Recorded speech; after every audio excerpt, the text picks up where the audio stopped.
It's important we keep the situation as contained as possible. The situation's in a coffin! I think it's pretty contained! Welcome to Bottle Episodes, a podcast where we discuss very special TV episodes or movies set in a single primary location. I'm CJ. And I'm Courtney. And today we are discussing Buried, a thriller from 2010 starring Ryan Reynolds. And here's what it's about. An American contractor in Iraq wakes up to find himself in a coffin, buried alive. Nightmares. Visceral nightmares. Yeah, actual nightmares. That's what this movie is trading in. This is the most bodily movie or show that we've ever bottled and probably will ever bottle, because the headline is that Ryan Reynolds is the only on-screen actor for all of 90 minutes, and the coffin is the only location. We never leave it. Yeah. Pure bottle. There is that bottle is shut tight. To talk about it. What was your overall experience watching this movie? So I'm going to quickly give you a shout out because you told me, hey, if you can watch this movie in the dark, if you can watch this movie without any lights on around you, this might be the best experience possible for this movie. And the answer to that is yes. Yes, it was. It was the best possible way to experience this movie because you're sitting in the claustrophobia of it. I loved it. I was blown away. Like, I knew very little about this film going in, and I think that is the best way to experience it. Not to, speak from a biased place, but I definitely feel like the less you know going in, the more impactful this particular film is. It was very admirable in a lot of ways. It is very tense. It's very claustrophobic. It's very innovative, of course. I wasn't even sure if this was the first, last, and only movie that ever attempted something like this. So I went on Google. I did checked it out. Our requisite research. It is not the first movie to attempt something like this, a one-man show in one location. The first movie ever to try it was an Indian movie called Ya Adin in 1964, and it made the Guinness Book of World Records for fewest actors in a narrative film. That same year, Andy Warhol made a movie called Sleep, but it wasn't narrative. It was a 5-hour-long movie, or what he called an anti-movie, an anti-film. And the only thing it depicts is his boyfriend sleeping for all of 5 hours. Oh, well. You can watch both films on YouTube if you want to. That's Ya Adin and Sleep, both from 1964. Then there have been other movies, which you have probably heard of, with one actor and a minimal supporting cast, including Castaway, starring Tom Hanks in 2000. Yes. I Am Legend, 2007, starring Will Smith. And then this movie I remember you told me about, otherwise I wouldn't have heard of it, called Locke in 2013. Yes. Starring Tom Hardy, which is also, I realize, a bottle type movie. So we should cover that sometime in the future because it seems similarly innovative. Literally, I was just thinking about that because as soon as I finished Buried, I thought, you know what? Actually, this is giving me Locke vibes. So we should definitely check it out. Definitely discuss it. And then in terms of the buried alive conceit, it makes me think of three things. There was an episode of Alias called Tuesday in season 4, which a lot of fans really loved. I only liked it. CSI, they did an episode called Grave Danger, directed by Quentin Tarantino, where our beloved Nick gets buried alive. And speaking of Quentin Tarantino, Kill Bill Volume 2. Yes. Where Uma absolutely. Thurman is buried alive and ends up punching her way out of the coffin. I mean, I'm trying to think of other things that I can remember where someone is buried alive, but usually you get a lot of information from the outside world as opposed to just, the only from the perspective of the person who is completely buried. So I'm thinking of this episode of Leverage where one character is buried and you spend the majority of the episode with the people on the outside rushing around to try to find this person that is trapped. So it was really interesting to see that juxtaposition here. Yes. My overall thoughts, I love the cinematography. In this behind the scenes featurette that I found on YouTube, they claim that they never repeated a shot. Really? Wow. That's impressive. Yes. Yeah. And I think that variation is what holds your attention for all of 90 minutes. And similarly, the variation in lighting helps a lot as well. Yes. He starts out with a Zippo lighter. Then we eventually find a flashlight, some glow sticks. Yeah. The light from the cell phone, of course. So I think Yes. variation was very much a key to victory in terms of the aesthetics. Absolutely. Yeah. No, I didn't even think of that in terms of, how that's casting this situation in a different light. LOL. I am going to list off some negatives right off the bat because I will probably be talking about them a lot. Go for it. Just to spoil that up front. The music, I thought, was one of the worst scores I've heard in quite a while. I had a huge, strong distaste for this score. Oh, man. Tell me more about that. I think that it is very excitable, unsubtle. Okay. It feels very hammy, and it feels like a cartoon idea of an action thriller. And I'm surprised that they went in this action thriller direction when you would expect them to go in a more underplayed psychological thriller, atmospheric type direction.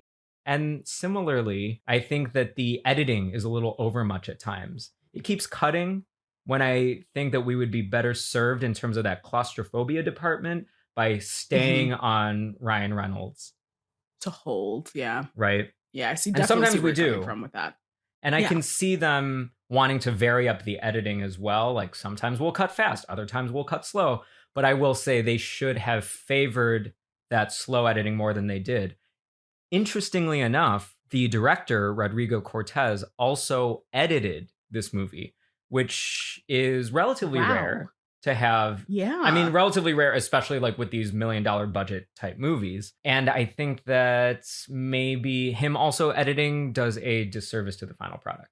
Yeah, it's kind of like having the author be the only proofreader or editor on the book. And as a result, none of the darlings get cut. Everything stays in. 1000%.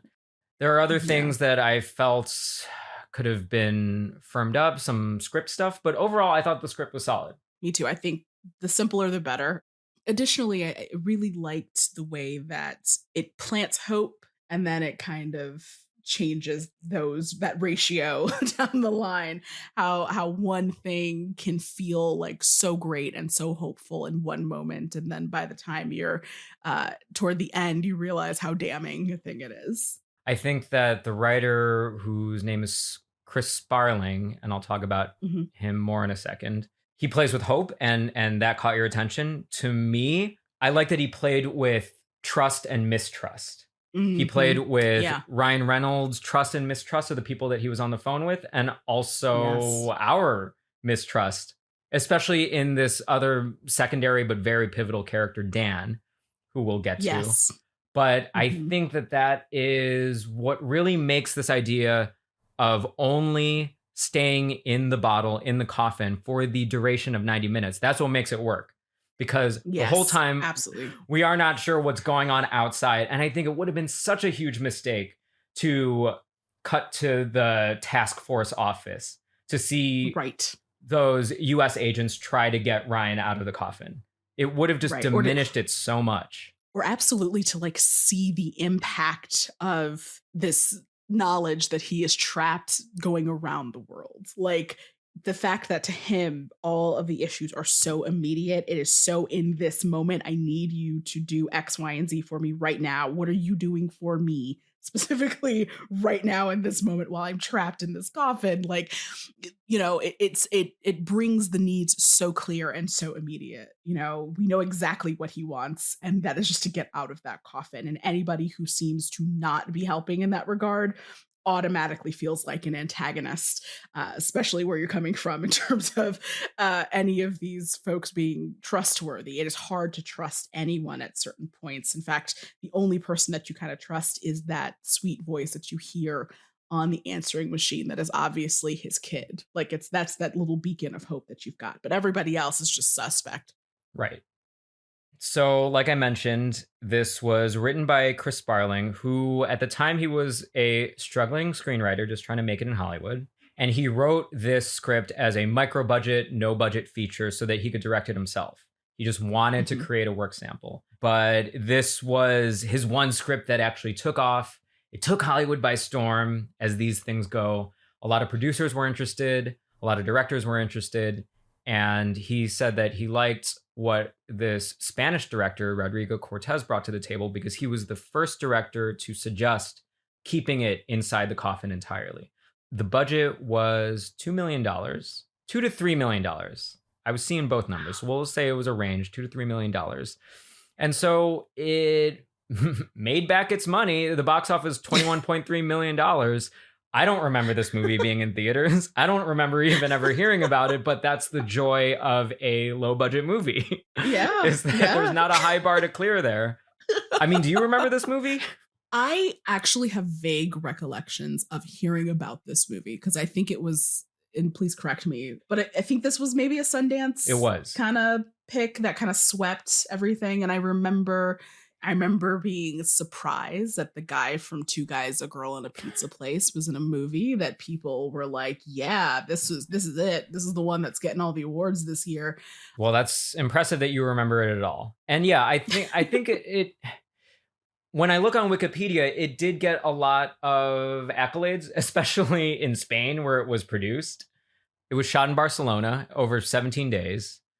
35 shots a day with only 2 cameras. The cinematographer said a lot of times the coffin set was so contained that practical lights were enough. Like they didn't have to supplement with any other studio or specialty lights, which is really saying something because, I mean, if you told most DPs you only have a flashlight and a Zippo lighter to work with, they would walk off the set. Speaking of that Zippo lighter, they had to modify it so that it produced a bigger flame. Okay. And that ended up injuring Ryan Reynolds a lot. Everyone has to suffer for art. I take it he got really banged up during this shoot. I believe it. Like for something that seems so like you just lay on your back in a box for 17 days or so. Like there's a lot of stuff that happens in this where I'm like, how did he not come out of this with amazingly terrible injuries as a result? Like some of my biggest fears were around that Zippo. So I am not surprised that was the thing that got him the most.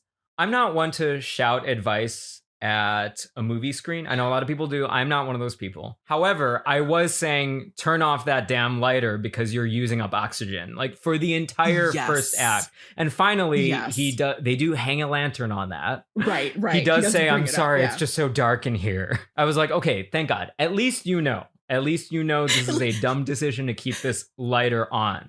Right. You're at least smart enough to know that this is a poor choice that you're making for a sense of comfort. And I get it. What I really appreciate about this film is the realism in it. And sometimes when you're just panicking and you're in a situation, you're like, I know this is a stupid choice. I know that I'm not supposed to go in this barn where the serial killer is, but I'm going to go in anyway, just because I'm trying to get away because I'm not thinking clearly. I think for me, the big fear wasn't just the oxygen. It was what if you set yourself on fire? What are you going to do? What you going to do? You just going to burn up? Right. There's nowhere to run. I guess so. There were 7 different coffins used during production. Oh. And they all had cute little nicknames for them. The first one was the Joker, which was so named because they considered it their wild card. Okay. AKA, it was very versatile. It was isolated for sound and reinforced for all those hits. It was lifted 35 inches above the floor so that they could film it. Then there was one called the Tunnel, which was longer than average. Okay. So that they could get these wider shots. Similarly, we're just switching axes here. There was one called the Wall, and that was a super tall coffin for those wide shots, right? Where there's those overhead, where we get a really wide shot of the coffin, and then it's just surrounded by black. I thought those shots were really neat. They were beautiful, yeah. And then this is really cool. This is where I appreciate the ingenuity of the director. There was one called the 360. This coffin was rigged so that the walls could be raised and lowered so that they could get those continuous 360 shots. Yeah. So we're spinning around Ryan Reynolds. And then when a coffin wall goes out of frame, then it gets lowered to make space for the camera. And then likewise, the opposite wall gets raised just in time for the camera to catch it. That's awesome. Yeah. That's really cool. So there are a lot of really visually stimulating shots in this movie that I appreciate. I agree. And I'll say this. I mean, eventually we'll go on to talk about Locke, but one of my big complaints about Locke was that it was just so, the camera was so static that you start to lose the thread even on like what's happening, just because you're kind of like you're starting to zone out because you're getting a little bit bored by it. But this, I never felt like my attention was shorted in any way, shape, or form. Like I felt like, okay, I'm watching this movie, I'm engaged, I'm feeling the highs and lows of everything, and the camera work is so crucial to that. Any other overall thoughts before we get into the synopsis proper? No, I just want to reemphasize, like, if you can get as experiential as possible while watching this, please do. I mean, I'm not saying, set yourself on fire with a Zippo, but definitely, like, if you can watch it in the dark, give yourself that present, especially if it's your very first time watching it. It was a complete treat to watch it that way. It's one of those movies where, when characters are underwater, like in a Poseidon Adventure, Shelley Winters type situation, and they have to hold their breath for a really long time, you're kind of holding your breath along with them. This movie is that, but for 90 minutes. Exactly. The whole time you're just like, hi, I'm also buried next to you. Well, here we go. Welcome to Buried. This is Buried. Act 1. It's 2006. Ryan Reynolds plays Paul Conroy, an American truck driver in Iraq, who wakes up to find himself buried underground in a coffin after his convoy was ambushed by Iraqi insurgents. He finds a Zippo lighter, a BlackBerry phone, glow sticks, a flashlight, a flask of alcohol, a pen, and a pocket knife. He calls 911, his employer, and the FBI, none of whom help him. He finds a number in the phone and dials it. His kidnapper, Jabir, answers and demands a ransom of $5 million from the US government. Otherwise, he will leave Paul to die. Thoughts on the events of the first act? I did not expect it to be such a serious subject matter, something so realistic. I thought it was going to be something a little bit more over the top, a little bit more like, hey, this guy owed money and now he's, trying to get his way out of the situation. I guess maybe I'm heavily influenced by the smirky smarminess of Ryan Reynolds. So I thought I knew what I was getting myself into.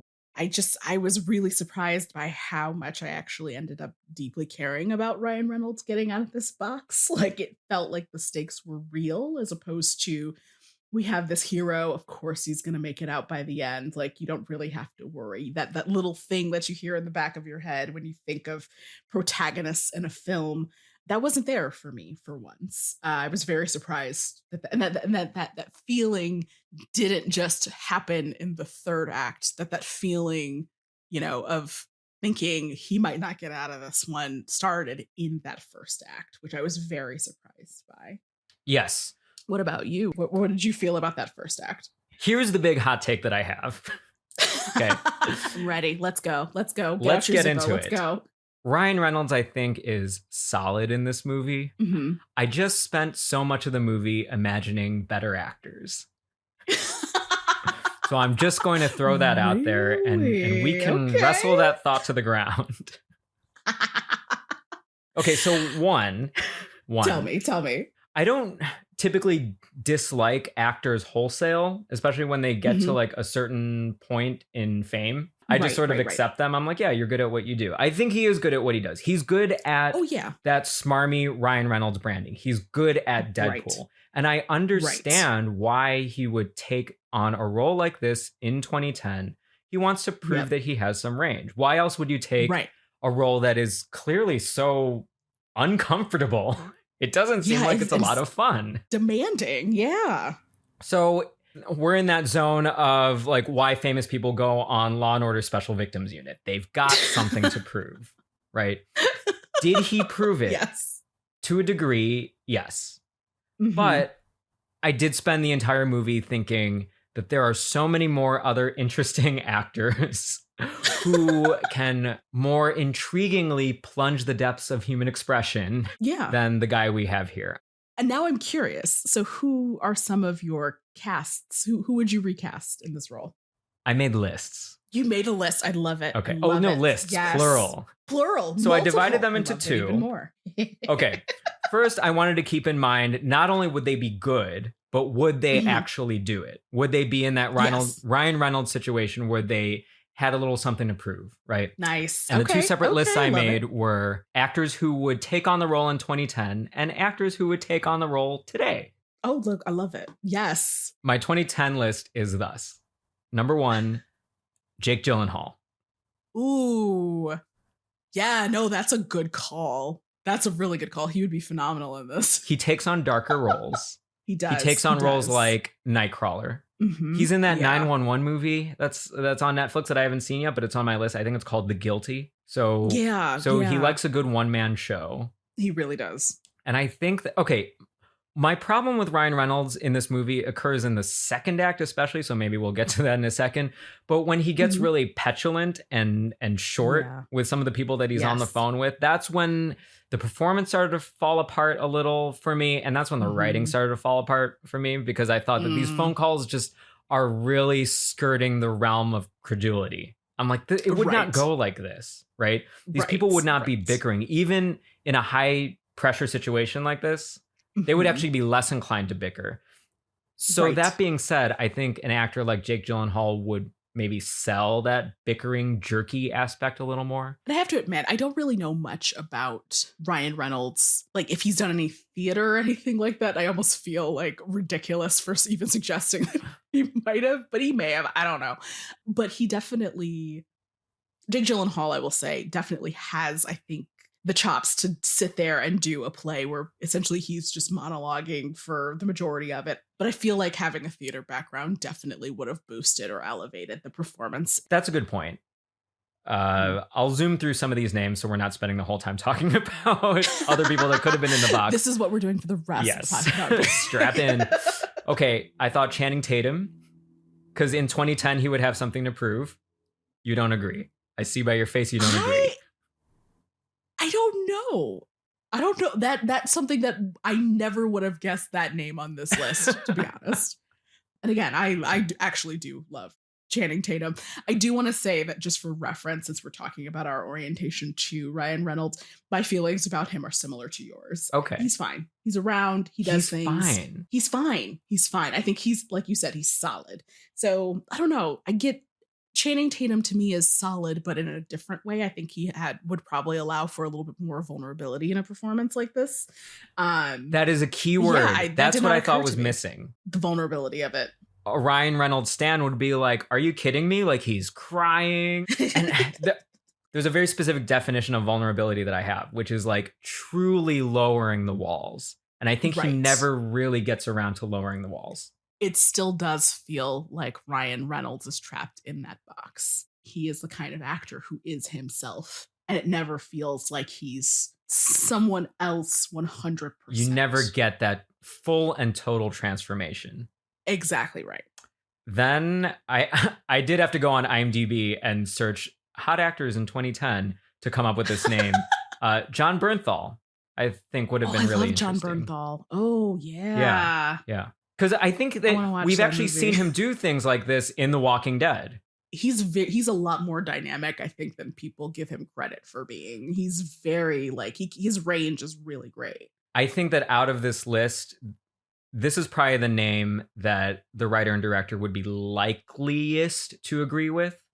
Because I can imagine that they wanted someone with that man boy energy. You know, like, he's in his mid-20s. He's going to take on this truck driver job in Iraq at the protestation of his wife. He has a small kid at home. Like, I was trying to be mindful of all those details. I think that John Bernthal most successfully embodies what the filmmakers wanted from this character. I agree. And I think, too, that he is, even now, even still, even though people, like, know him as the Punisher and they know him from, like, all these roles that he's been in, he still, even now, has a little bit more of like a character actor quality to him. So you can sink into that performance even more so than, you know, seeing Ryan Reynolds for some reason. Right. I think that I would have been even more immersed in this movie, in the emotion of the movie. I think that I was only ever immersed in the situation. That's probably my overall hot take for this whole thing. I was immersed in the situation, not necessarily the emotion. Right. I'm going to switch over to my 2022 list. These are names where, I don't know, you'll be like, what's he on? But here we go. I'm excited. Yeah. Have you seen Archive 81?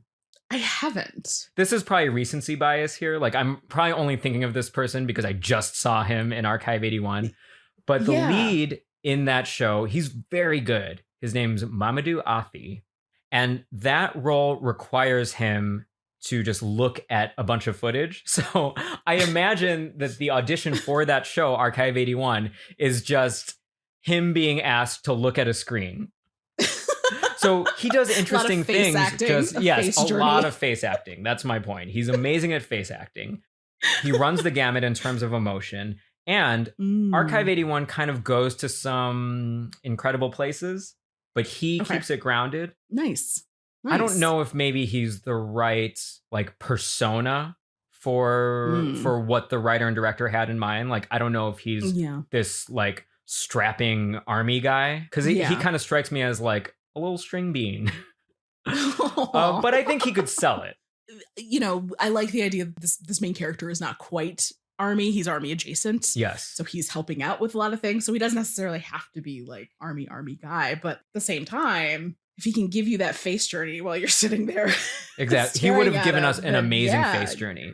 Okay, last one. Get ready to laugh. Are you ready? I'm ready. Oh, God. Jacob Elordi. Nate Jacobs from Euphoria. Oh, my goodness. You know what? I'm not mad at that at all. I'm not mad at that one, actually. I think that's actually pretty decent. I think he could actually manage that. I think that he plays similar notes to Channing Tatum. Obviously not identical notes, because he's way more sadistic. Of course, the character he plays is more sadistic than any character Channing Tatum's played. But the reason I draw the comparison between the two of them is because they do a lot with a little, which I think is perfect for a contained movie like this. On that show, Euphoria, even on shots that are not focused on Nate, he's giving us something just by giving us nothing. You're you're drawn to him. So many characters on that show are drawn to him, but you, the viewer, are drawn to him because he plays it like there's just something ticking underneath. And I think that he would play that rage of being trapped underground in a very interesting way. I don't know. You know what? I agree with the fact that he would be really good in the role. There's a part of me that wonders, though, if we would still run into the same sympathy issues that we're seeming to have with Ryan Reynolds. That is such a good point. In Act 2, when he starts attacking the people on the phone, just fucking help me. Oh my God. Can you imagine Nate Jacobs doing that? I would probably turn it off. You're not wrong. I might at least pause it because I need a break. Yeah. You'd be like, okay, I need to go get some tea or something. Like, I feel like, and even still with him, there's a little bit even more of an entitlement problem. Yes. That I think would come across with that performance. Like, even though, again, Ryan Reynolds is out here just kind of, giving the performance that he's giving and doing his Ryan Reynolds thing, you can feel him being forceful, but it doesn't necessarily feel to me like it's coming from a place of entitlement. It feels like it's coming from a place of a little bit like obliviousness and desperation. Like, I just need you to get me out of here, man. Like, just get me out, just get me out, just get me out. I'm very concerned about myself and my person. Whereas it would feel very much like, my dad's gonna sue you if I don't get out of this coffin. And we don't know. That's a fine line, because I'm not saying Nate Jacobs would be under. I'm not saying Nate Jacobs would be inside that coffin. Right. We haven't seen him in any other roles. I mean, but you think that affluent, bitchy character is all that he has to give. I have a feeling there's something more there that this role would reveal. I will say, I think two things. I think one, we've seen, him do his Nate Jacobs thing, but also he was in the Kissing Booth. I don't know that. Is that a teen movie? It's a teen movie that was on Netflix. It is trash. Do not watch it. You don't waste your time. And I don't know if this is him just being typecast at this point, because again, to your point, we're still kind of early on in his career and seeing him do things, but he does come across, he does lean into this sort of like, if I'm making a demand, it's coming from a place of this thing that I want is supposed to be mine. Right. I think he would need like a really, really, really, really skilled director to get him into this place of I'm being vulnerable while also making these demands. Okay. reaching out for this help. I think that's kind I of do see what you mean. You're saying process. that sense of entitlement is really almost part of his actor's DNA. A little bit, yeah. Yeah, it feels a little bit like that. But again, to your point, it's still new. We don't know. We don't know what he can do. Right. Okay, but let's move on. Right. Sorry. No. I'm sorry for bringing all these other alternates into the conversation, but I'm glad we talked about it. Though. Actually, one more thing before we move on. Who do you think is the winner out of all those people we just discussed? I think I'm going to lean on John Bernthal a little bit here. I think he just I think he's in the right age group. I think he would give enough of a nuanced performance. I think that, I don't know. I think he would be the person that would be like, I'm looking for this role. I could almost imagine him having been someone that was possibly in the audition. You could see him on a list. Like, very easily. Yeah. So John Bernthal would be my pick. Okay. Me too. Yeah. Is that your yes, your pick too? That is also my pick. I'm glad we did this. Okay. Act 2. Paul calls the State Department and speaks with an agent named Dan who deals with hostage situations. Dan says they will not negotiate with terrorists, but will try to rescue him. Paul expresses his fear that Dan cares more about protecting the U.S.'s greater interests than saving his life. Dan assures him that they have rescued hostages in the past, including a man named Mark White. Dan works to locate Paul. Meanwhile, Jabir murders Pamela, one of Paul's coworkers, forcing Paul to comply with his demands. Paul thusly cuts off his finger and records a ransom video, which goes viral on YouTube. This development upsets Dan, who says that Paul has now compromised their chances of finding him.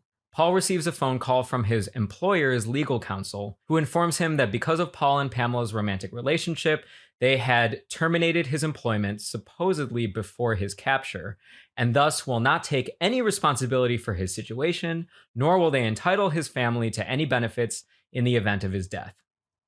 An airstrike from the US rocks the coffin, which begins to fill with sand. Paul fears that his captors have been killed. It looks like all hope is lost, and he records his last will and testament. How do you feel about Act 2? A number of things, and I'm not sure what I want to talk about first. We already alluded to the fact that the phone calls to the State Department to his wife and the wife's sister, he yells at her, he calls her a bitch. I just thought that it was... He calls her more than that. Yes. I thought it was a mistake to play those phone calls with the same exasperation that you would get from being on hold on the phone with Comcast. Correct. Because it's not the same situation. And it was almost ridiculous that the people on the other line were treating it like that. Right. That they were like, they almost seemed like straw men. Yes. They were acting so ridiculous so that Ryan Reynolds could have this big freak out. Exactly. And it just didn't track for me. I read in my research that like the idea here was that the writer was going for this air of realism, like trying to kind of convey this idea of the bureaucracy of the US government, of the bureaucracy of being locked into this situation where you work for this big company that sends you overseas and really actually doesn't have your back. You know, the modern inconveniences of, people not necessarily picking up their cell phones, even though you have access to people all of the time because we have our cell phones, people are still not able to pick up for any number of reasons, especially in a moment of crisis where you need them to. All that being said, I felt like the frustrations that he was expressing or that he was feeling with the sister in particular, that for me kind of threw me out of the film a little bit. I'm like, you wouldn't be like a little chiller, like at least like just a little bit sweeter so you could get the information that you need so you don't turn her off and she immediately just shuts off her phone and is like, oh, here he is being a jerk again. Like you wouldn't try to be a little gentler in that aspect. That felt forced. I liked that conversation in concept because we started to get some hints as to what his home life was like. If she's being so short with him, she's doing so in the defense of her sister, which means that maybe their marriage is there's a lot of cracks there. They might even be separated. Yeah.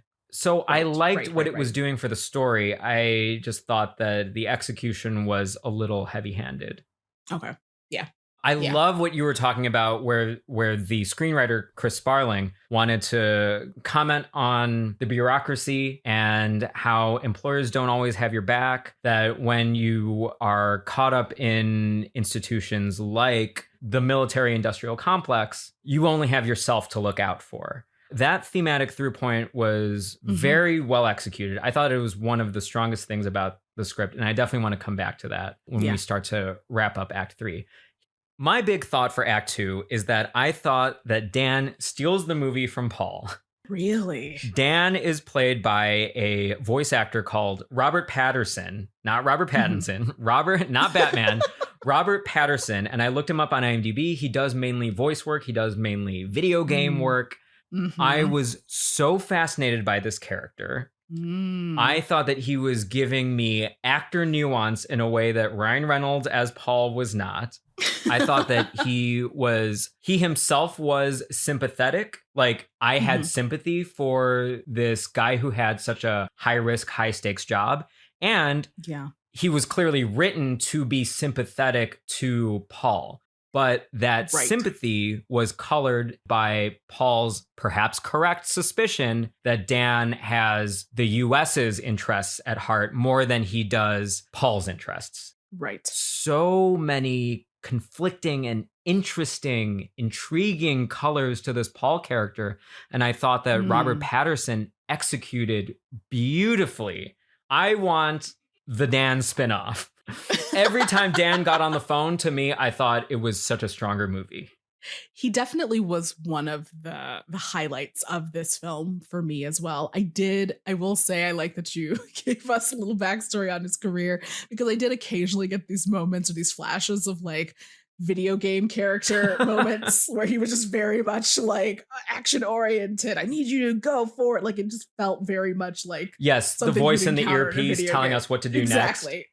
I liked the character a lot. I liked that you could tell, like, very clearly this is someone who's had to handle these situations a lot. He had a lot in hand, and he had to, like, find a way to at least keep this guy on the line, but also keep him from, giving up too much hope. So maybe there can be a win here. Maybe there can be a situation where everybody succeeds and the US comes out looking out good, and Dan hostage handler ends up taking things, winning as well. Like, ultimately you can feel the amount of pressure this guy is under as he is trying to impart some kind of, wisdom, or at least extract enough information to actually get this guy out of the ground. I agree with you. I think he's very strong. And it's also impressive when you consider that, of course, these voice actors weren't recorded on set. They were likely recorded after principal photography wrapped.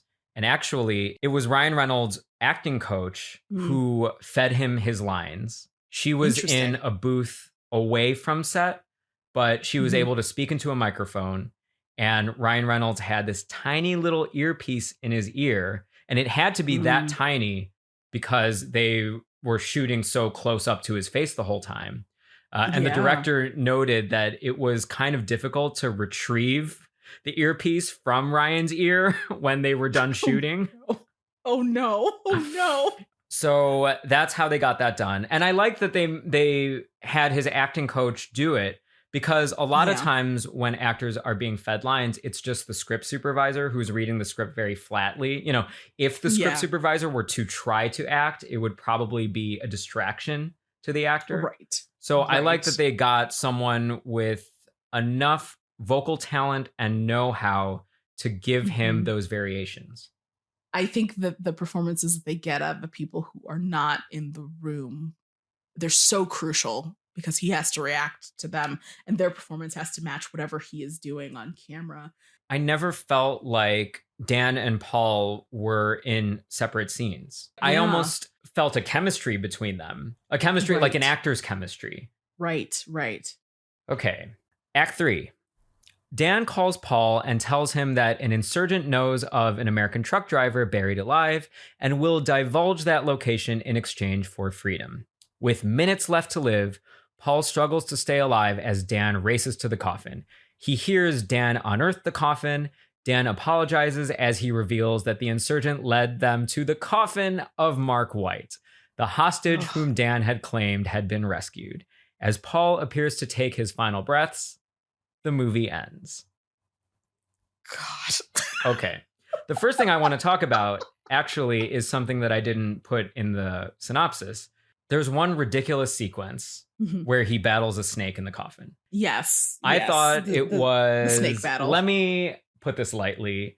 Dumb, stupid, completely unnecessary. Here's what it reminded me of. The first thing I thought of was a much ridiculed plot point from season 2 of 24.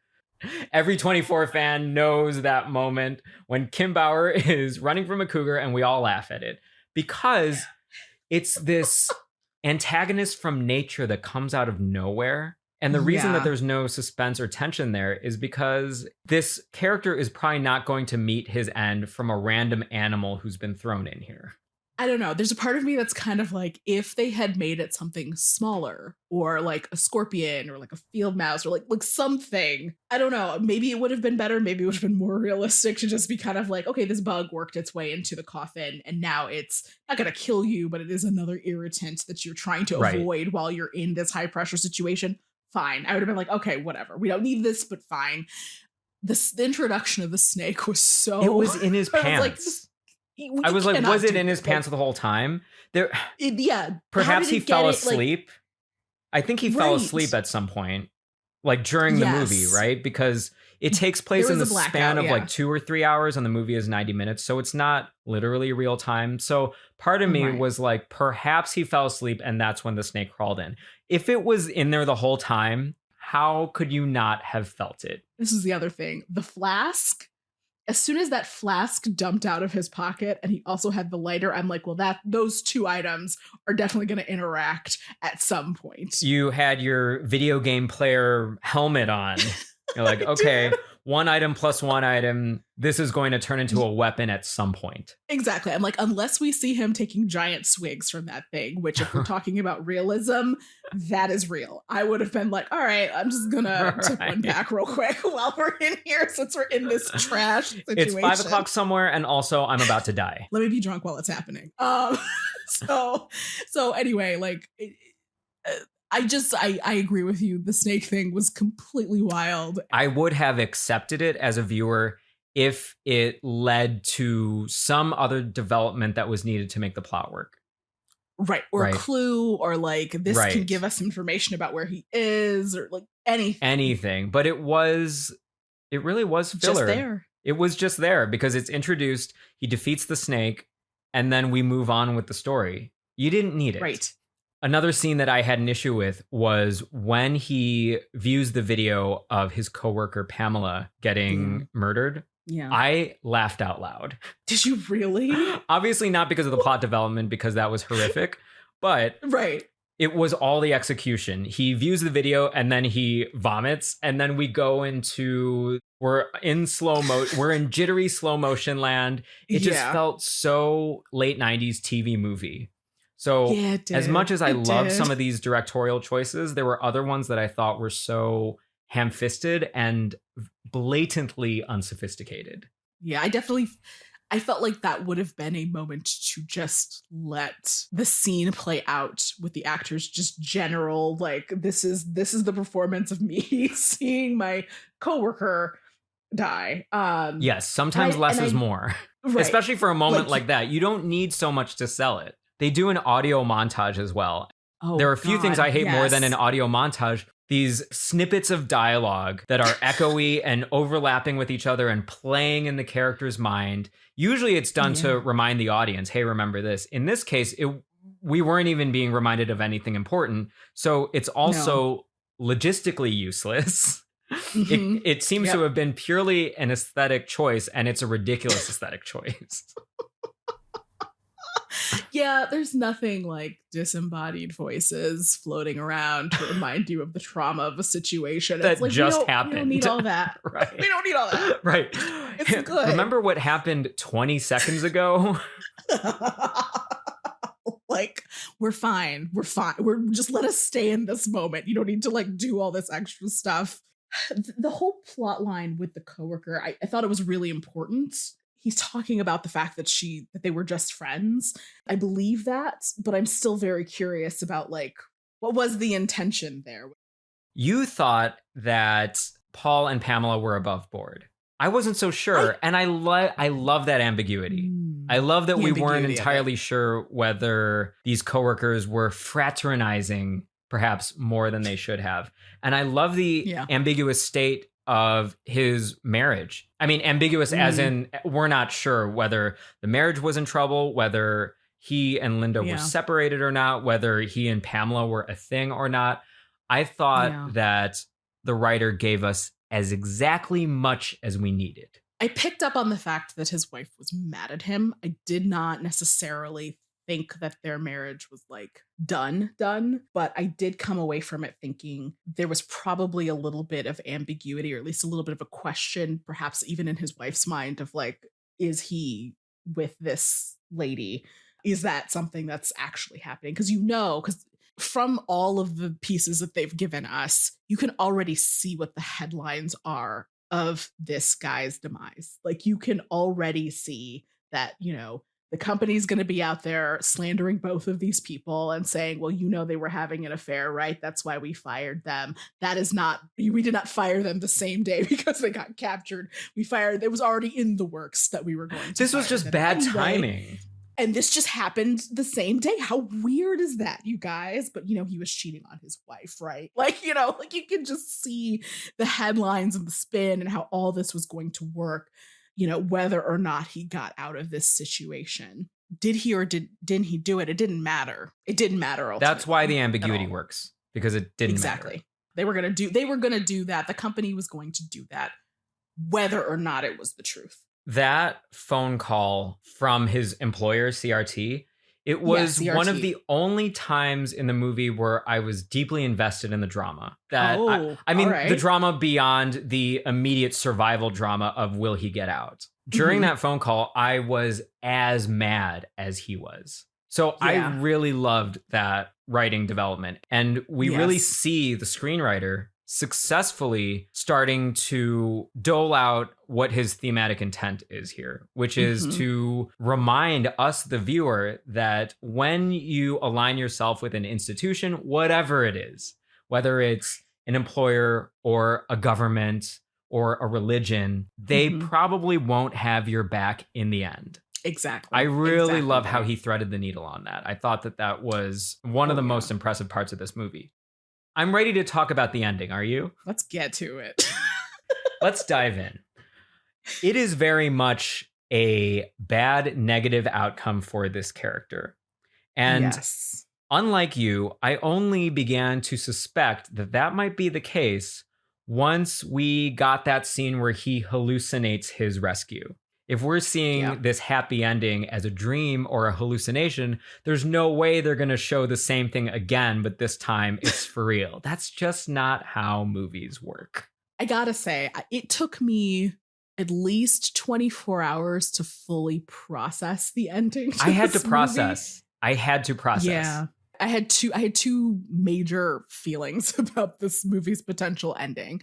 My first feeling was he probably won't get out of this, not in the way that we expect him to get out of this. I expected there to be some kind of twist. I expected maybe this is just being a person who grew up watching Shyamalan movies, but I'm like, there's a twist. Like, I was expecting there to be something to happen, but not the ending we expected. And then the other thing was this end of the movie. It almost felt like a really, really dark punchline that, oh God, they brought us to the guy I told you we saved. And to me, I didn't interpret that as bad. I mean, I interpreted it as bad, but I didn't interpret it as, oh, your rescuer just lied to you because he was a monster. He was terrible. I interpreted it as he had hope as well. This sounded like, for him, the disappointment in his voice, the terror in his voice, the sadness in his voice very much conveyed that he also had felt very hopeful that he was going to be able to find Paul in the desert, but he couldn't and he didn't, and he wasn't able to deliver that promise.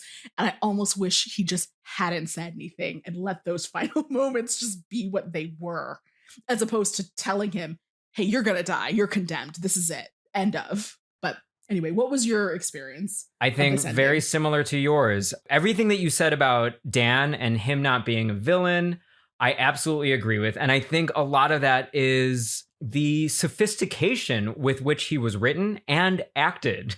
All that being said about Paul's untimely demise, there is a part of me, because this is how I watch movies, I think he might have made it.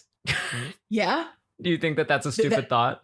I don't think that's a stupid thought. I think that the part of us that loves films, loves a good, solid, happy ending, wants that to be the case. I'm going to fight for it for as long as I can. And they cut to black before we saw him turn into a corpse. So I'm going with it. I mean, I was even, the way I processed it afterward, I thought, okay, well, enough sand was filling the coffin that maybe now there's enough air above the coffin. He could pull a bride from Kill Bill Volume 2 and start punching through the lid. Also, it is sand. It's not dirt, right? Right. So I was very distracted by the physics of it. And I really did think we could imagine an ending where he crawls out successfully to safety. Like the snake that was in the coffin with him. Exactly. If the snake got in, he could get out. I think the way that you described the final outcome was pretty perfect as a punchline, because I also laughed ruefully. And I'm happy to see that this movie got a lot of love from filmmakers in particular, including John Waters. Oh, righty. He named it one of the best movies of the year, and he said that it is the feel-bad movie of the year. Go see it with someone you hate. And I think that that is absolutely perfect. Right? It is a sad, bad ending that is perfectly executed.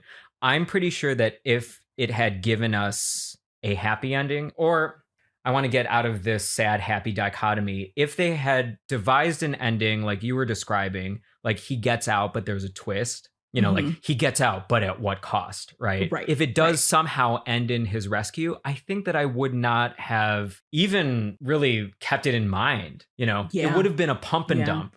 I would have watched it. We would have recorded this episode, and then I really would have forgotten about this movie. But there is something impactful and memorable about the outcome that they chose. I think too, part of it is the fact that like not too long before this particular ending, he cuts off his finger. And it's the fact that he had to go through a torturous event. Like, not that this whole thing hasn't been terrible and torturous, but we are so used to seeing characters who suffer in this particular way when it's not a horror film, but who suffer in this particular way, and they are the protagonists, that they are rewarded, or like maybe that was his penance potentially for that affair that he had. He cuts off his finger, and then okay, now we're gonna get him out. That was the worst of it. We've put him through the ringer. Now we're going to finally deliver him from evil and badness. Right. Here's the release. This is the thing that allows us to give you this happy ending. But like, seeing that moment, like reflecting on all of the things that he went through in that coffin, and then only still to die, like a genuinely surprising outcome. Yeah, genuinely surprised. I was genuinely shocked. I literally got up as the credits were rolling and paced around my room. Oh God. It affected me. It is disturbing in like the way the Cask of Amontillado, I'm always butchering that phrase, but like the way that story is like disturbing, where you're like, you start to really put yourself in that situation, and you're just like, oh, this was trash. Like this would be a horrible way to die. Like this would be horrifying. Like the last 2.5 hours of my life have just been nonstop torture, and then I get a bracing glimpse of hope, to the point where I'm telling my loved one I'm coming home like right now, like as soon as possible, and then you get this just cosmic punchline of, oh bruh, it ain't gonna work out for you, sorry about that, you lost your job, your family has no insurance now, you're dead, like there's nothing you can do, sorry. Like unbelievable. How full would this make your bottle? I'm gonna come out pretty strongly for this one, surprisingly. You know, Ryan Reynolds questions aside, again, audio montage aside, I'm gonna give this an A-, just for the sheer impressiveness of what they've accomplished and the staying power of this particular story. I'll be thinking about this one for a while. What about you? I see this as the inverse of Panic Room in a lot of ways. We talked about how Panic Room had strong performances, amazing technical achievements, but the story felt a little thin and lacking. There just wasn't much meat on the bones, all told. This movie, total flip side. There are a lot of script conveniences that aren't worth really mentioning. Like, why did the terrorists tie him up? Why did the terrorists wait for him to call them? Right. They just aren't worth talking about, but they did bug me in the moment. Why didn't they empty his pockets? Right. Why did they leave him with alcohol and a pen? There are a bunch of like little flubs and nits that run the risk of sort of tainting the script, but don't in the end for me. I think that ultimately the story is very strong. So not only is it immersive and experiential, the movie also has something on its mind and delivers those thoughts in a way that is not as heavy-handed as it could have been. But I really did not love some of the creative choices. I didn't love some of the hyper editing. I wish that the director who edited his own work would have just stayed longer on some of his own shots.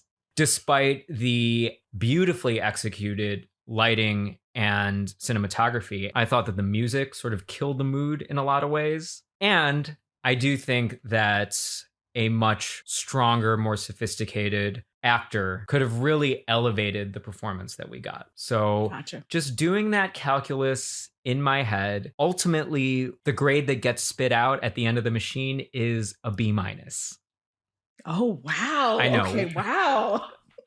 And in my book, B- is still a good movie. I would still watch this movie again, and I really would heartily recommend it to other people to watch. So it shouldn't be taken as a slight. Ultimately, I do think this was a really, really solid movie. Absolutely. Before we go, a couple of folks were lovely enough to leave us a review on Apple Podcasts from Taka's Tunes. This one's called Bottling Up All My Feelings. I love this podcast. The hosts are so smart and hilarious. Plus, I love a bottle episode. It's the best. Thank you, Taka's Tunes.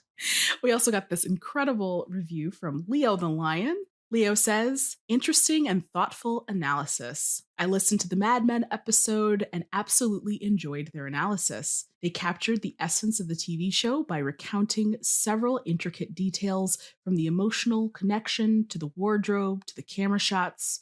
If you like smart, funny, and intriguing conversation about TV, then you'll enjoy this. And if you do enjoy this, we welcome you to leave your own review at Apple Podcasts. It'll be a big help to this podcast if you would let others know how much you enjoy it as well. And with that, this has been Bottle Episodes. If you have an idea for a bottle episode from television or film history that we should cover, or if you're trapped in a single primary location and need to send a distress call, email podcastbottleepisodes@gmail.com. That's podcastbottleepisodes@gmail.com. Say goodbye, Courtney. Goodbye, everybody.